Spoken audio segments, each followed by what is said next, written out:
Welcome to the Finasco fiasco finale. I'm calling it a Finasco. We have seen that word before. But lots to unpack in really the most dramatic / emotional ending ever. No joke this time.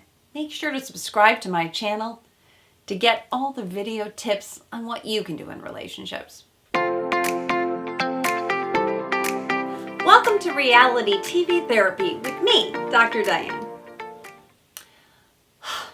All right, I'm going to take a pause. That was really emotionally charged. Again, so difficult. I've known so many people who were triggered from that episode. Should we have had a trigger warning on this one? It was rough. It was just rough. But I'm here to break it down because I think of myself as Mrs. Doubtfire. Help is on the way, and I'm here to help. But the one thing I wanted to just take a pause to, I was just featured in a WebMD article. I'm going to link it here.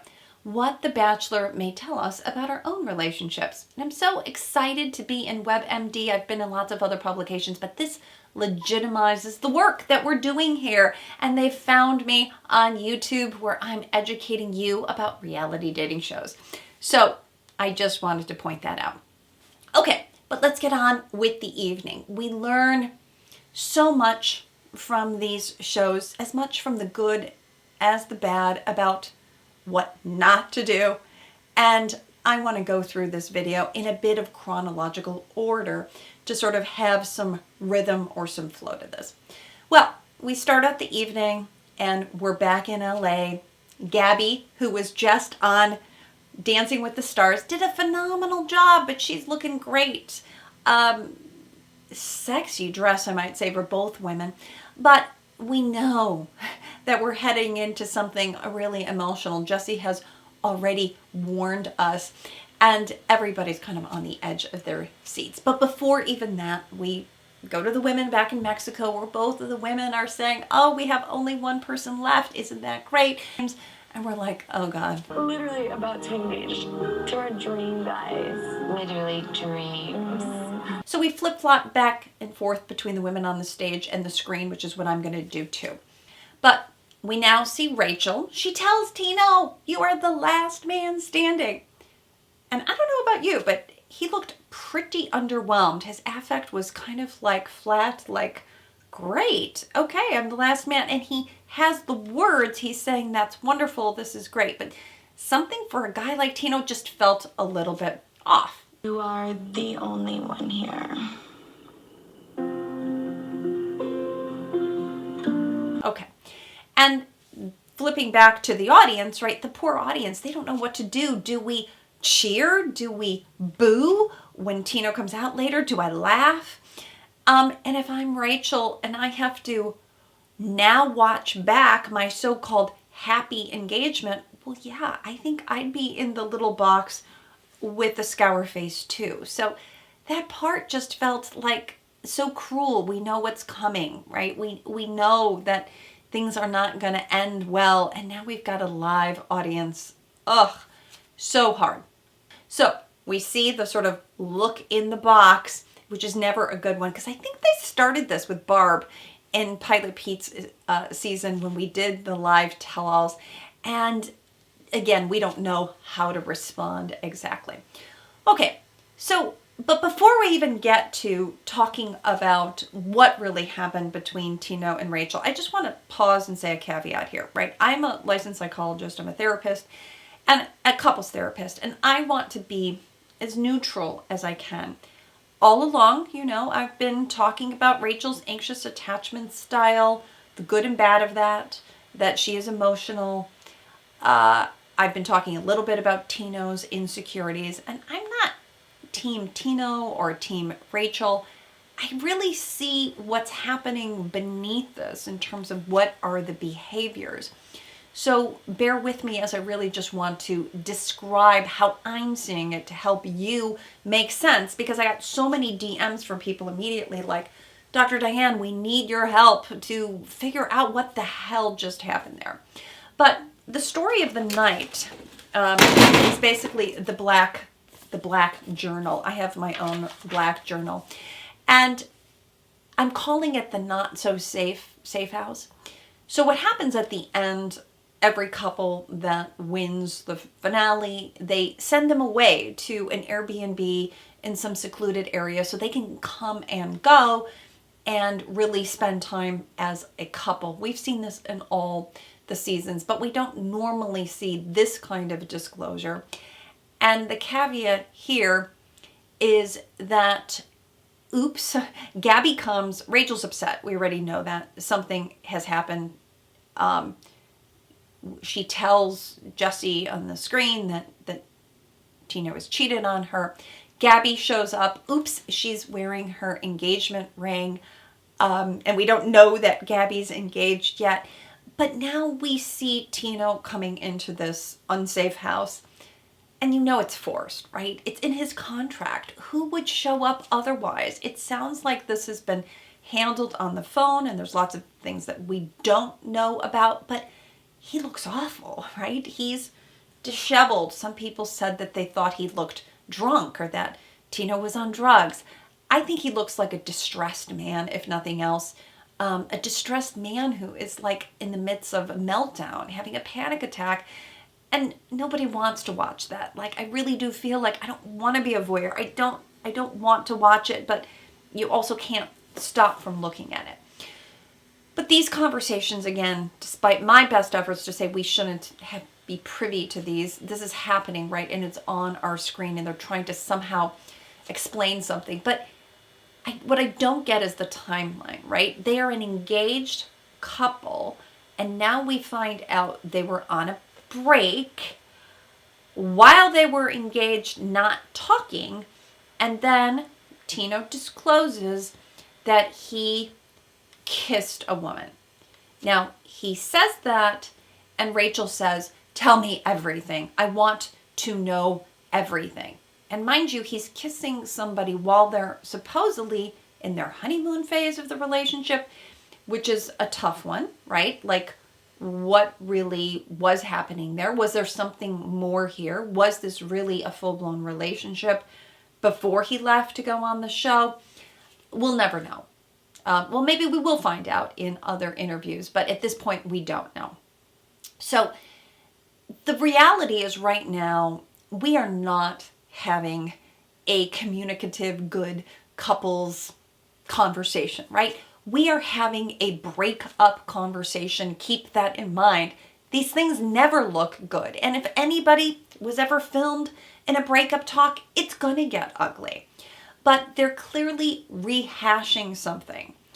And despite the fact that Rachel says she wants to know everything, she really doesn't, because she's interrupting Tino. He is going back to his journal, trying to say, like, these are the facts. This happened here, here, here, and here. Remember, Rachel, you had a lot going on, and then you pulled back, and then you said that you didn't want this either. Ugh. And that's when we get into a big snag, because you can see the look on Rachel's face when she feels like Tino is trying to pin this on her. And here's the thing, I don't know, was Rachel a mutual participant in this? She's a mutual participant in the relationship, but did she really want this breakup? And that's the question. So Tino says some nice things too. And it looks very highly edited, right? There's not a good flow. So, he says, "You've done some great things. You were a great girlfriend. You went to therapy." And Rachel cares very much, obviously, what people think. We've known that the whole time. And she's saying, "Yes, I did. And I did this, and I did this right, and I did that right." And let's face it, nobody deserves to be cheated on. Okay?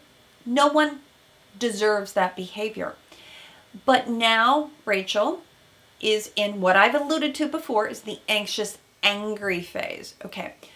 Pause for a moment. If I have an anxious attachment style, what happens is I'm a child who has a parent who is there for me, sometimes not others. I am a seeker of the environment for consistency. And Tino has been incredibly inconsistent, right? He's saying one thing, doing another.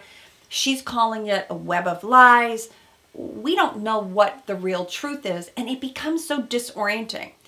So, because he's inconsistent and she is feeling like she is going crazy, like a number of times they both are feeling like they're going crazy, and both of them are in a dysregulated state. What does that mean? Well, they're offline. What does that mean? Okay, so this is my brain. This is the emotion regulation center, my amygdala, my hippocampus. When I am triggered, boom, my rational thought, which is my frontal temporal lobe, goes offline. Nothing good happens, okay? I can't think clearly. My heart rate is up. These are two people who are dysregulated. And so nothing they say is actually going to make sense. So if this is my hand, I would need to calm down before I carry on. But there's no calm here. Tino is getting up and leaving. He's going outside, pulling off his mic. It's like, what is he doing? Pulling off his shirt. We can't quite make out what's happening. Again, highly edited. There's some scenes that have been edited out. We get the feeling that important stuff has been left out, some personal stuff. But he's in and out. He feels like caged, like a caged animal, like, let me out of here. He says that. Rachel's saying, is this really happening? Tell me. And so this is the ultimate meltdown that is just ugly. Again, it's a breakup. From Tino's perspective, he's trying to answer Rachel's request, like, tell me everything. But he's using facts, not feelings. He's clearly nervous, right? And he's relying on his journal like it's his memory. So he's repeating back to Rachel, this happened and then that happened and then you were ambivalent. But he's speaking for her. And in therapy, for instance, we would say in situation X, when you did Y, I felt Z. And that's not a bad thing to do. But here I see two problems. And people were questioning, is this gaslighting? Is Tino gaslighting Rachel?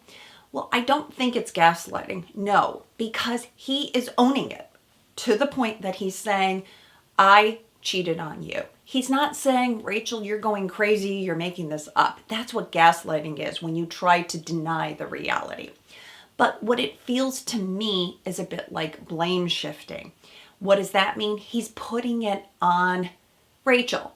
So there's two problems here. One is he's not taking enough ownership. He's kind of blaming Rachel. And two, he is making this, he's minimizing, right? He's talking about it like it's just a kiss, it's no big deal. Now, from Tino's perspective, it could be no big deal. In the scheme of things, it's a kiss. He didn't have sex with the woman. Maybe he wasn't emotionally connected to her. It's no big deal. It's a minor offense. But Rachel, and Rachel, by the way, she got to kiss a bunch of guys on the show, but now they're engaged, right? This is different. The clock starts then. So he's trying to explain himself. But I think the problem here is that we're beginning to see a pattern. Because let's not forget that Tino also minimized the issue with his parents too. Oh no, Rachel, really, my parents do like you. And so this is where the trust becomes eroded. Because he's saying, my parents liked you and the cheating was no big deal. So Rachel is thinking, I'm very confused. Can I trust this man? And go back to the clip with Gabby. At the beginning, she's telling Gabby, Tino is so attentive to me. He loves me unlike any other man has. So kissing another woman at this stage in their relationship is a huge deal, right? He asks Rachel to keep it between them. Yikes. Therefore, Rachel feels betrayed because from a characterological perspective, it is a huge deal. And she feels blindsided by Tino. So people have asked me then, how could Tino have handled this without triggering Rachel? Now, if it wasn't a breakup talk, but it was a repair talk, what could Tino have said? And I know I'm just armchairing it, right? I have the benefit of not being in this situation. But if this was a repair, then he could have said, Rachel, what I did was horrible. And you're asking me really good questions like, why did I do it? I don't think she wants to know exactly what you did, but why did I do it? And he could have even said, right now I'm confused. I do need to go to therapy and figure out. Here's another point. Tino needs validation from her. He says he needed that. And he would need to own that. I need more validation from you because I'm hurting too. I know that on the air, it's very hard for you to be the lead, but I'm getting feedback too, and I'm getting pressure from my parents, and people are calling me names. This has been hard for me too. Now, that would have been a way where both these couple had their insecurities and they turned towards each other. But here, there's trust that has been broken from Rachel's perspective, and they're both in a downward spiral. Rachel has her own amount of stress, but Tino has some stress and pressure from his family too. I mentioned that something seemed missing for me. And for me, what might have been edited out, I don't know for sure, but what about talking about Tino's family? Right? Like, we have no follow-up. We're left hanging from the fantasy suites about how concerned Rachel is with Tino's family. And now he minimized the kiss and he minimized the issues with his parents too. What could Tino have done there? Where he could have said, Rachel, I know my parents were hard on you, and for that, I'm going to speak on their behalf. What if we even did family therapy? But there is no acknowledgement of that, and so, of course, everything falls apart. Now, this is the reason why the conversation is so circular, because as the viewer, we're not getting any answers, right? Nothing feels resolved. And conversations like these, breakup conversations, feel circular because Rachel doesn't feel seen or heard, and neither does Tino. In reality, both of them needed to take turns, one person to be the anchor to the other person, listening back and forth. But both of them feel attacked, and unfortunately, they just can't be that secure partner for one another. Rachel is not listening well. She's offline. Again, she is so dysregulated that nothing he says is going to soothe her. I mean, the only thing that would have soothed her is, I made a huge mistake. I'm telling you because I want to tell you before anybody else does. She meant nothing to me. I want to be with you. I will spend, and he did say, will spend my life trying to make this up to you. But at that point, Rachel is so hurt because she, as an anxiously attached person, has rejection sensitivity. We've seen this the whole season. She was highly sensitive to people giving Gabby the rose, etc. But now the abandonment and the rejection is what is triggered, and she has lost the ability to think rationally. That's just what's happened. Okay. She's offline. So there wasn't much to save this relationship. And I really do think that there was something here that's missing, right? There's just something, a big piece of this that is missing in terms of what happened where a newly engaged couple isn't talking or seeing each other, something else. And I don't know if the two of them found out that they were just incredibly incompatible. If it was more than a kiss, if Tino was unconsciously sabotaging the relationship, because cheating is more than cheating, right? This isn't like a couple that's been married forever and they meet, somebody at work. This is like newly together cheating. And so I'm guessing that he needed an out somehow, and he acts out. He acts out with this other person, and then he didn't know how to fix it. And so that's what I have to say. Okay, so now we get to them being on stage. They are now face to face. It sounds like Tino has written her a letter.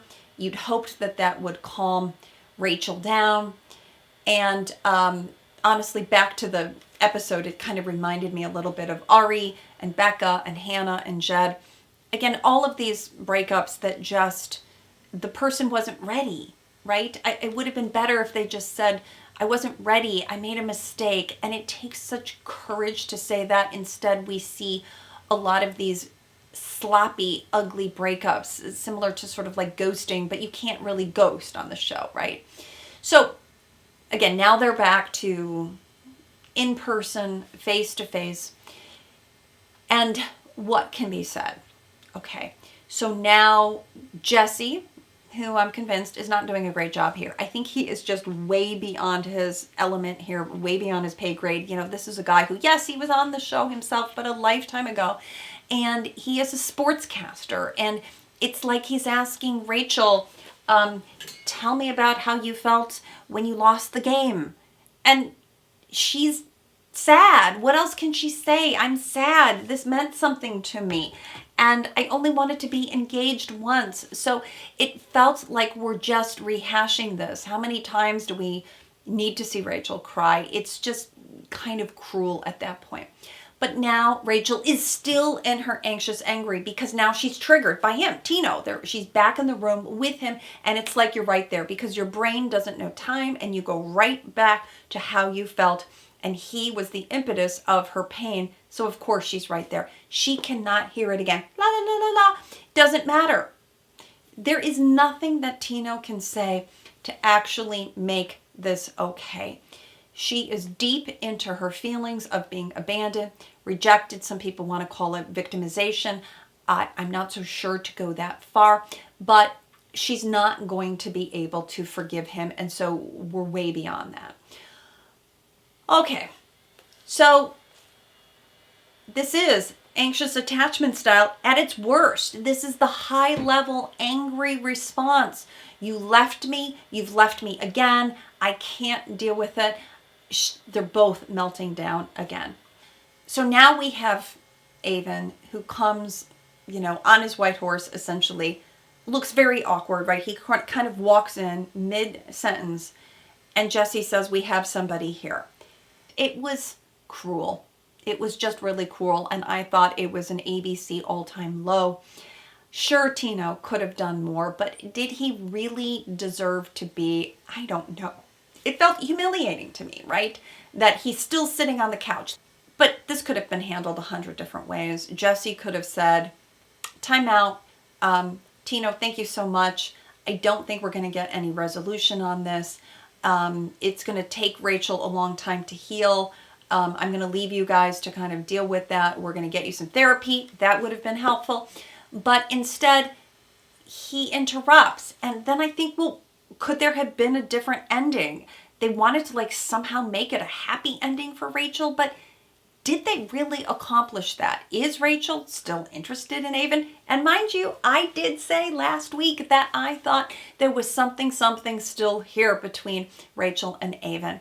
But what they wanted to do is to create a Hannah Brown, Tyler Cameron kind of ending. So yeah, Jed cheated on you, but now you're going to get a second chance with Cameron. And I felt like we've done this before, but Tino being on the stage is really what just felt over the top.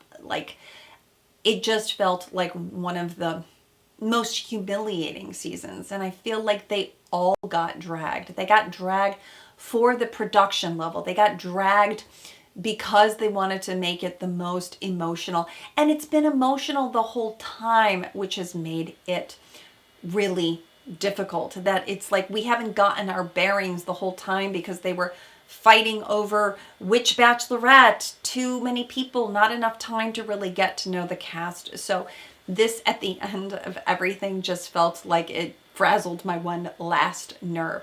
But I don't know, is there anything between Rachel and Aven? We'll have to see in the future. Okay, so what I can say is this whole Finasco is an advertisement for therapy, because hopefully Rachel will get support. Tino did allude to the fact that he thought that he should have done more therapy before. And I want to say that I want to give both of them, I want to give them both truly a time to heal, a place to go, to talk to. And it was really kind of a lose-lose, I felt like, for both of them. All right, talk about therapy. Let's move on and talk about happier things. Gabby and Erich. I was relieved, I don't know about you, that Erich proposed. Let me know in the comments what you think, because it wasn't so much that Gabby needed the ring, but I loved what she said is, I found my soulmate, and it's a symbol that this is special. And sure, we can date in real life. It doesn't mean we have to get married.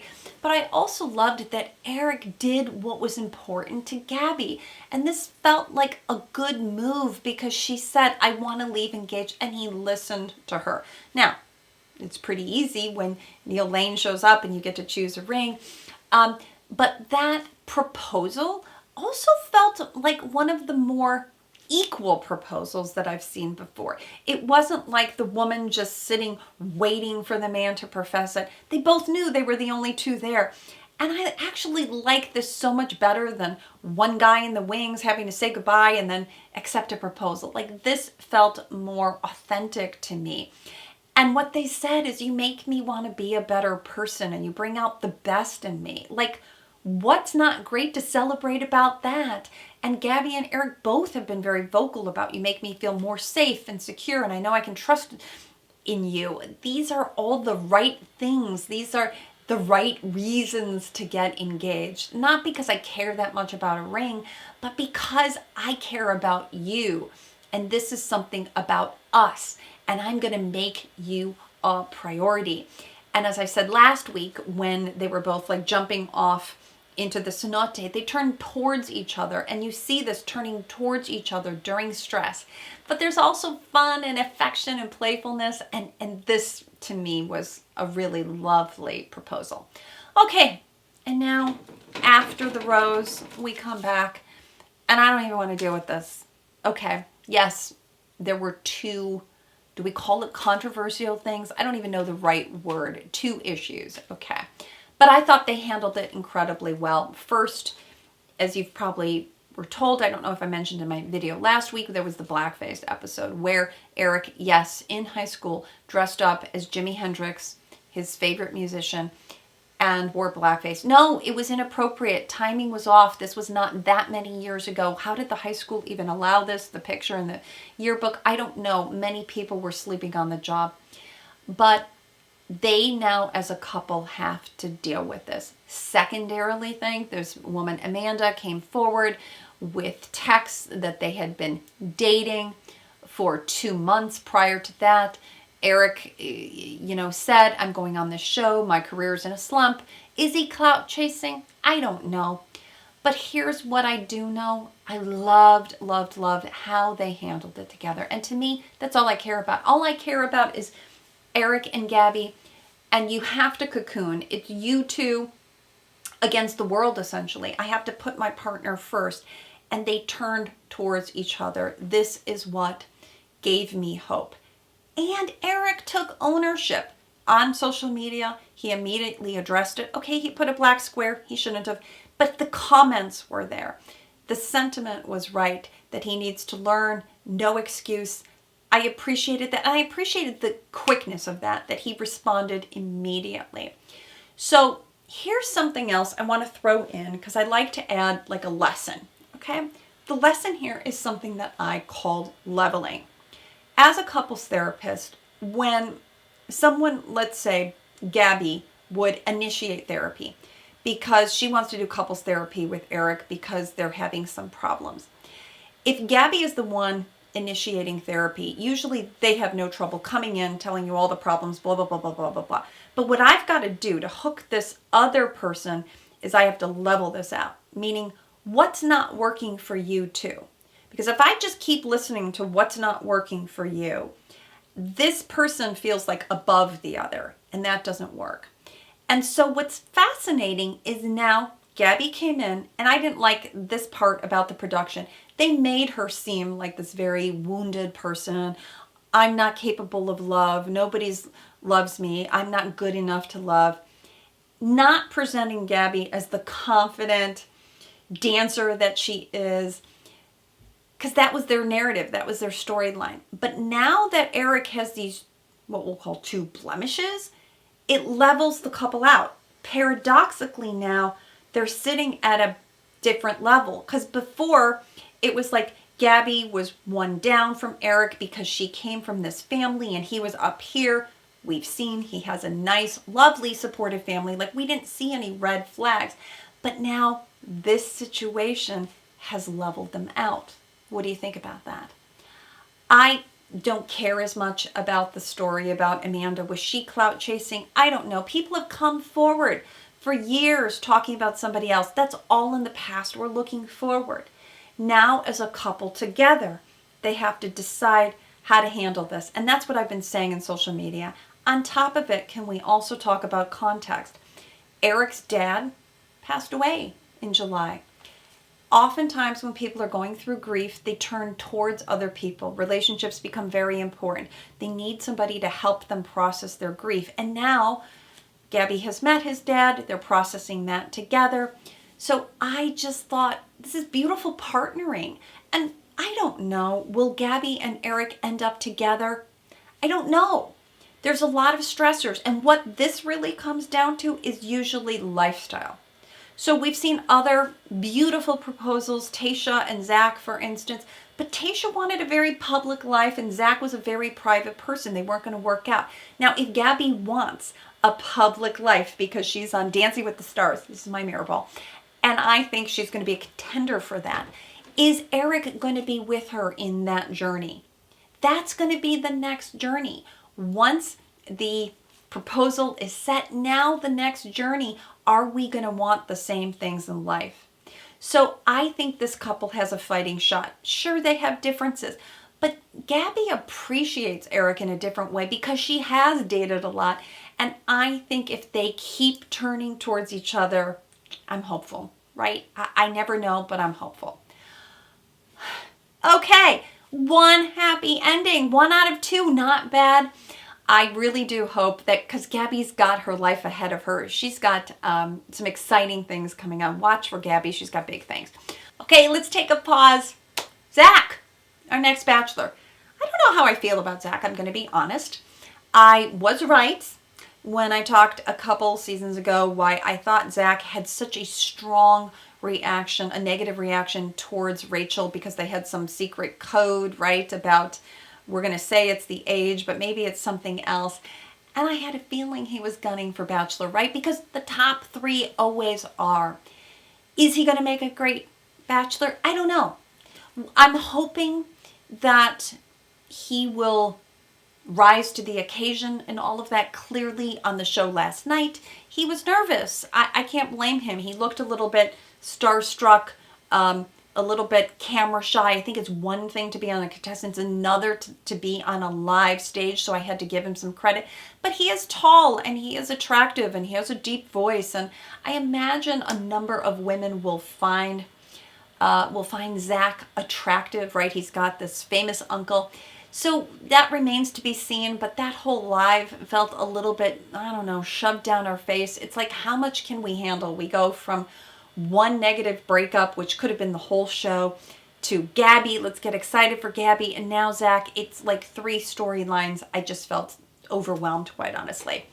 So we'll stay tuned because I'll have more to say about that. And I watch the show more for the contestants than I do for the lead. So, okay, how can we land this plane with my reality check?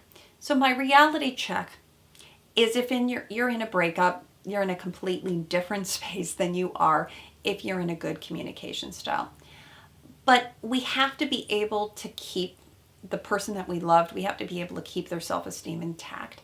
And I think there's better ways to do it. And the older we get and the more we learn not to blame the person, but it does help to get closure, to feel like who you were was important to me. I'm so sorry I hurt you. We gave it a shot.